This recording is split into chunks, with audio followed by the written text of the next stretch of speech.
happy world, radical, party time, stimulate world. What's up, guys? It is your boy G from Team Hybrid BMX. My good boy here, Stephen A. Duke. We are back with you today for a little introduction to Mr. G here. So, pretty much my thought process on this one, folks, is we're just going to get to know Duke a little bit so you guys understand where he came from and give you guys a little bit of a cap on what hybrid used to be. Because it's kind of hard to explain when it's just me. No, it's difficult for anybody to explain, especially when it's coming from two different people. Exactly. Well, you get to hear the whole story then. Well, in this aspect, we'll say founding fathers of a team that stretched halfway across the continent and then came right back to us. But then again, we didn't have very many people to say we actually had a team.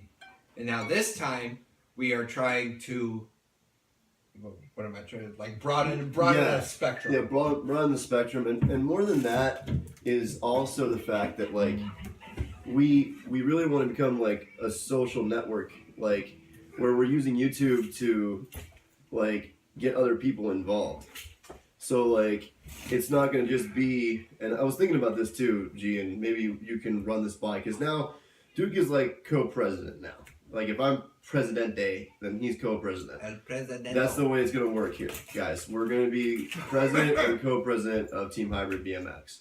So you're looking at it right here. If anybody has any kind of questions about anything concerning the team, or wanting to start your own segment of it. I know there was that kid in Delaware that had commented. He's been our first comment. So, by the way, kiddo, you're freaking awesome, dude. Really appreciate you. Keep doing what you do. My plan is we're going to have a social media team, which is guys that are just going to ride and they can rock the moniker. They can buy the shirts for a reduced price and stuff like that once we start doing merch and stuff. Right.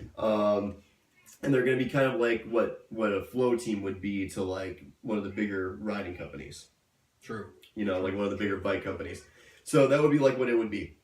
It'd be like a flow team. So you guys would be part of the social flow team that would be via YouTube. So the thing that you would have to do in order to join Team Hybrid BMX Flow / social media team is to, what you'd have to do is you have to send us, because he has the password to it, so do I, to our email account. So you guys just have to reply to hybridteambmx@gmail.com.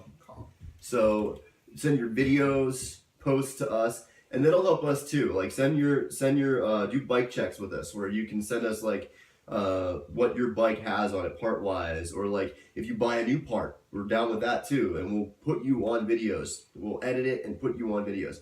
So that's the whole idea. Is this is the whole way this works as a social experiment. The way this works is that you have to send us stuff. Because we can't produce good quality videos without material. If we don't have anything to act on, then we can't do anything about it. And it's not that we don't want to. Don't get us wrong. We're going to be going down to local spots, and we're also going to be probably going to the tri-state area. We'll go to Ohio. Probably this summer we'll go to Ohio. We'll venture out once we get more situated. Yeah. As a standing ovation. Well, and if you guys can if you guys can hold us accountable and we can hold you accountable on YouTube, what'll work is that we'll be able to come to your town too and be able to go riding there, and you guys can show us the spots, and we can do videos with that too, which will be awesome. It'll be doing when you see collab videos on YouTube. That's what it'll be like. It'll be like when you see collab videos on YouTube, So that's kind of the idea too, is also to make it a collaborative effort. If we all work together, then we can have one big goal and it'll be awesome, but in order to get t-shirts started and the merch starting to roll and everything, we really need you guys to subscribe and like the videos. I know they're kind of bland right now. It's the off season for us technically right now. So we started in a weird season. We started in January. which Duke can attest to this. It's really hard to ride when it's either A, this cold outside, or B, you either get rain one day or snow another day. Not great riding weather. Yeah, it's not, and there's not a lot of local indoor parks around here. So it's one of those things where we'd have to mostly curbside. Yeah, we'd have to literally like go and travel. We'd have to go all the way to like Cleveland to really ride any indoor parks. And needless to say, it ain't tax season yet, and we're still living. Hey, we found an Xbox One controller. Jam on! In your butt. Oh yeah. In your butt. Dude, Oh, and you had the headset too in your butt. Headset in my butt. So yeah, guys. I mean, it's really up to you guys. It really is. It's really, as much as it's on us, it's really on you guys to really like the videos, share the videos, post the videos. And even if you're not like into BMX, this is a big one for me. Like, even if you're not into BMX, if you're family to us or you're like friends or close friends, you might not be into BMX, but there might be someone that's really close to you that's into BMX, or there might be that like distant far cousin that was really into extreme sports back in the day. We're there for them because it'll bring back all those good memories from when they were riding. Like, dude, we should go through those real quick. We should go through some like good riding memories, like the plaza and stuff. Oh man, like let's take a that plaza always has good memories for me. Not even for the simple fact that you got chased around the plaza because Nick wanted to fight you. But that's a whole different story. Or when my shoe when he slapped me in the face. No, he slapped you in the face with the shoe. And so I tried to kick him with my brand new Etnies on, and my Etnie flew up on the roof of the bank, and Brandon Burkett offered to take it down for me, and I told him no.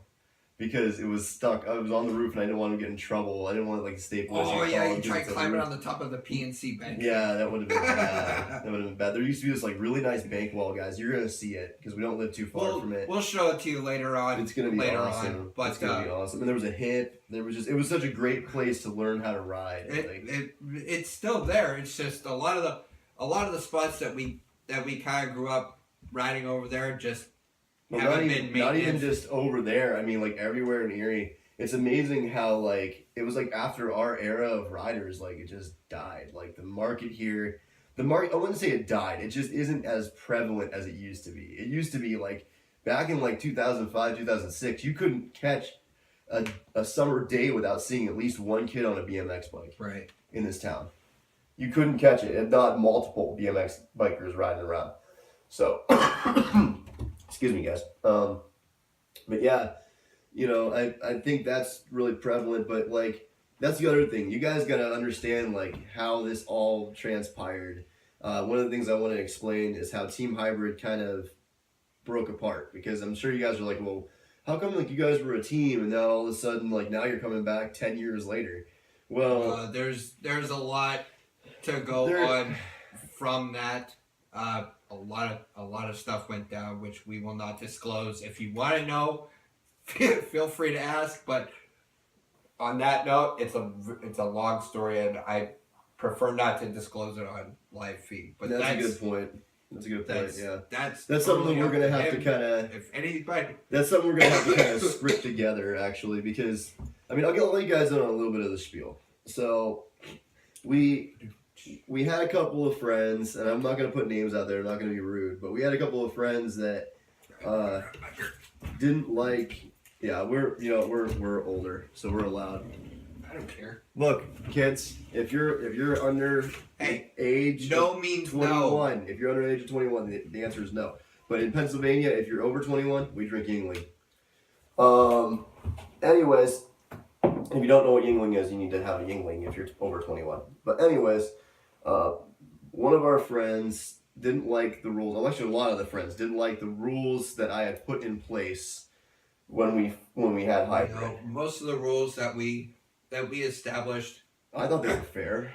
A lot of the rules that we established when we made the team were in place so that nobody got out of hand, so that nobody did something stupid enough to end up in the back of a cop car, you should say, or underneath someone's car. Like one of the big ones, and a lot of people had a problem with this too, and I don't know why, but like one of the big rules back then was that you don't come to, what you do in your personal time is your personal time, but when it was riding time, it was riding time. And one of the big rules was that you don't do drugs before you come riding, and I really don't want to hear about you doing drugs while you're riding at all. You know, that was a big thing for me because, like, riding should be considered something that is pure. It should be considered something that you do as your outlet. The drugs, if you're doing them on the side, whatever, man. We will not tolerate it. But we will not tolerate it while you're riding, not in videos, not in anything. Okay. Not to mention... First example, you see this? Home beverage only. Nowhere and you better be over the age of 21, because if you're not, you will be immediately removed from the team. And I mean that. You will be immediately cut off. You will be cut off the feed, everything. I will ban you. I will ban you like that if I catch you underage drinking. Because, guys, your bike should be your outlet. That should be the thing that you're focusing most on. Especially you guys that really like for instance, that 15-year-old kid from Delaware. I'm sure he has great dreams of becoming like a pro rider. Oh, I'm sure he does. But, guys, you will not get noticed by the big companies if you are not being professional. That's a big thing. You got to do that. So, but this is what happens. So, guys didn't like we're kind of getting away from the. Yeah, I know. We kind of segued off into what rules are, which we're not even really there yet. But,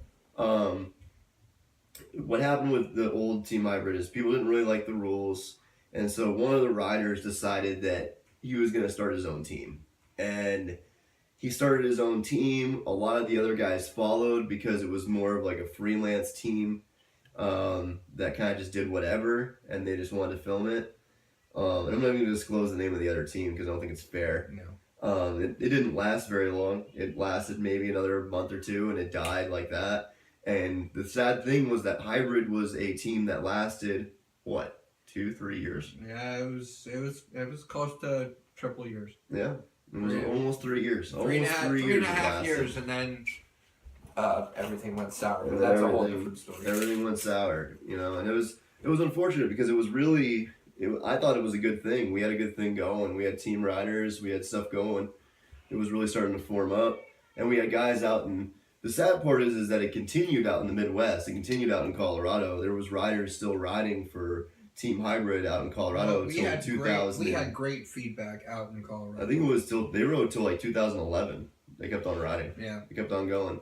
So thank you, Taylor McDonald, for that. Appreciate it, buddy. Taylor, if you ever end up watching this, just know we are trying to get stuff back up and started and running. And we would love to have you to touch the link down at the bottom of this video. Yep. Get a hold of us. Yep. Because we need to talk. We really do. Anyway, back to what Greg was saying. You know, to stay around the same idea that we had back in the day, I thought about it for a long time, and it's not going to work very well. If we put too many rules in, it's going to be messy. So my main rule is with the drinking and the drinking and the drugs, which is, you know, if you're out riding, if you're doing a video, especially if you guys are doing a video, you send me a video where you're trashed, or I can tell that you're trashed, or I can tell that something's not right. Not only will I not release the video, but I'll also write you, and it's not in a bad way. It's not like I want to ban you from the team before we even get started. It's just one of those things where it's like, I really want you guys to succeed, because that's the other part of this thing, is we're trying to be positive role models for you young guys, for sure. You know, because we made mistakes, and we probably would be a lot farther along as BMX bikers if we hadn't have made those mistakes.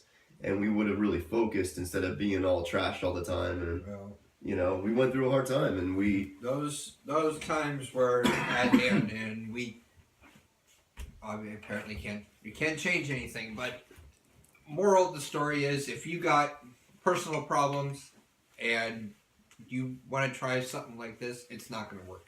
Well, I mean, if you have personal problems and you need someone to talk to or you need someone to vent with about it, you know, get a hold of us. Write us on our email. Like, I'm more than down to like talk to people about their problems and how BMX can help your life. You know what I mean? And help you get an outlet so you don't have to have any pain or anything like that, and you could be free, because I know that it freed me a lot. BMX has always been a free thing for me.